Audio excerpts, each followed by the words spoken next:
Are you working? What kind of work do you do? Let me tell you something. You call yourself the king of all media. That's right. You don't even have kings in America. You're not allowed to be a king. The name king of all media was a goof, obviously. I didn't think I was the king of all media. I wanted to prove a point. It always struck me as fascinating that Michael Jackson decided to call himself the king of pop. And I said to myself, boy, that's unbelievable. It's obnoxious and pretentious. Who's going to buy into that? It was also true.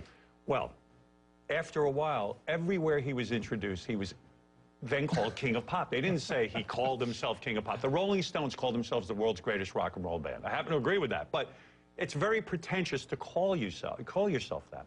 So I said on the radio, I'm going to start. This is 20 years ago. I'm going to call myself King of Media.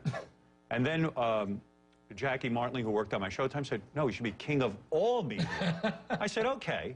And then slowly but surely, it was a joke, but then slowly but surely it started to become a name that was attributed to me. You've never denied being the king of all media. No, I am the king of all media. You can call it a goof, but actually quietly you believe it, don't you? The reason I'm the highest paid figure in all media. The reason Doesn't that make you the king? Yeah, the reason I'm the king of all media is I am particularly good at being on the radio, being in broadcasting now my whole life. Whatever I say is interesting.